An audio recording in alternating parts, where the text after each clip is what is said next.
Hi everyone, this is smq.ai. My regular listeners know my series of talks are based on our deaths occurring in 2012, and that we are all living in a dissolving, cymatic afterlife. Everything that constitutes this afterlife is echoes. This includes trees, cars, shoes, and you. All cymatic echoes, all dissolving. You are a dissolving echo in a dissolving world. My series can be better explained by my previous talks. I'll include those in the description below, and I'll give a link to my original talk on 2012. With that brief recap out of the way, today I'd like to talk about the flat earth and what it really means. To start, we probably need to think of science, what it means, science. Science is a command and control system.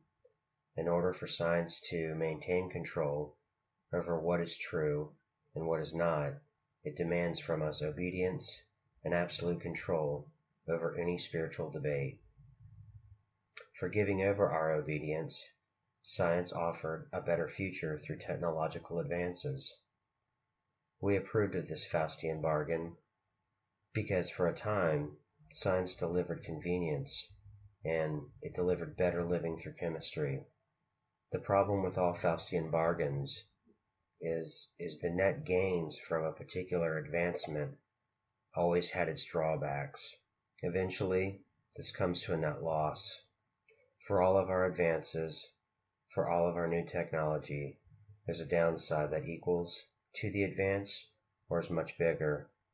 For all the new medicines there are side effects. The same goes with technology. Having an advanced society was a balance of those particular side effects. Eventually, those side effects were so deeply woven into our society that they may have been a part of our demise. And that may be part of the underlying angst against the authoritarian system of science. The flat earth is likely symptomatic of that, a perfect symbol of the angst towards the science world, towards the authoritarian control of all logic, systematized logic, and all of its vertical thinking.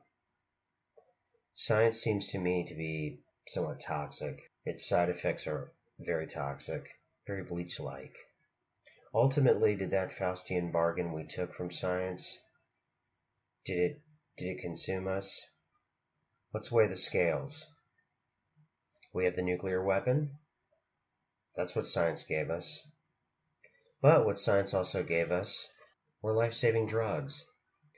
So if we gather all the life-saving drugs, like cancer-treating drugs, insulin, all of them, would that tip the scale in favor of the science that created the potential of a nuclear war?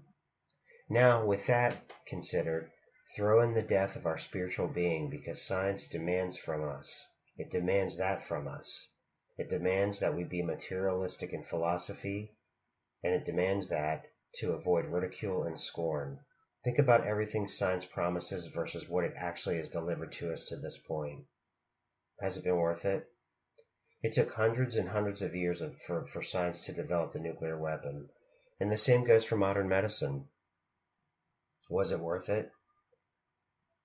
Think about all the hundreds of years of browbeating it took for us to relegate spirituality to an evolutionary coping mechanism. Was it worth that Faustian bargain? And now, old, forgotten, discredited ideas were surfacing in rebellion of reason. That's what the flat earth debate is. That's what it means to me. That's how I look at the flat earth debate. This symbol is an emerging duality of the democratization of the truth in our dissolving reality. Our reality ended, and it's dissolving. As it dissolves, all the vertical mechanisms that kept truth and reality in place is starting to break down. As that breakdown continues, a lot of the ideas that were supposed to be silenced are now being given a freer reign in our collective consciousness. That's important for a couple of reasons. The first reason is it enables people to see that dualities can exist besides one another. It also shows these dualities do exist, because an agreed upon reality and truth can no longer be reached. The symbolism of the flat earth is very significant because ideas the scientific authorities have told us that were obsolete, not only are they manifesting themselves, they're doing it at this odd and strange time, which I think it's no coincidence that it has to do at the time after our world has ended. And these fringe ideas are now starting to take traction again.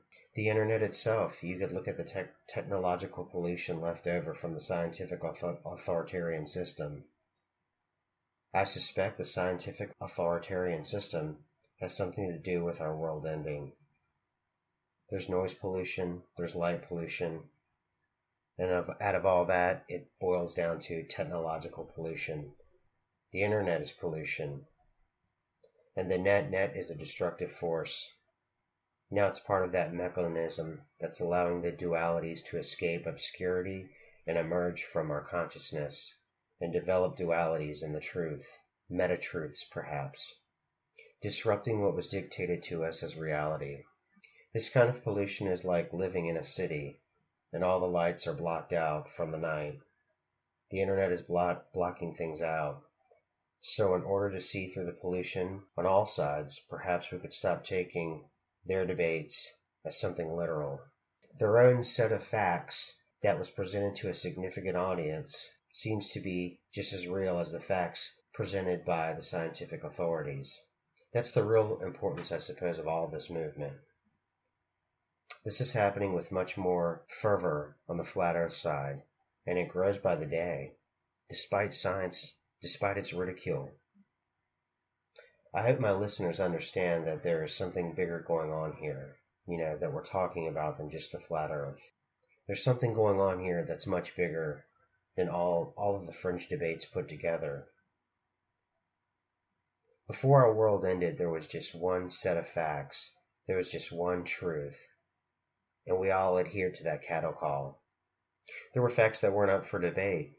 All of it decided by science. Everyone listened to science, and there was no questioning of it. That belief in the authority of science happened long before the internet, and even after the internet rose. Then our world ended in 2012. Since then, a lot of belief systems that kept information centralized and remained unchallenged began to break down. Now we could search for the deeper symbolic meaning of why they manifested themselves. Why is the flat earth such a big and growing movement? Because scientific, quote, reason is dissolving.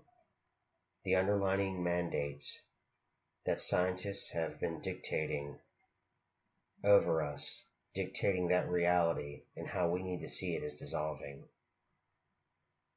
As I said before, science is at war with itself and its own past, and because it's constructed that way. The flat earth movement is the attempt to unleash that control from reason. There was no debate about a sphere versus a flat earth, but this overflow of science or information technology pollution that has ridiculed these ideas are no longer able to suppress them. And these ideas are starting to take hold, and they're starting to break down our consensus further. They're starting to break down the control systems further. The entire system of existence is breaking down. Also, the system of defining what is truth, or I would call it's a democratization of the truth. Science sought out to be a tyranny.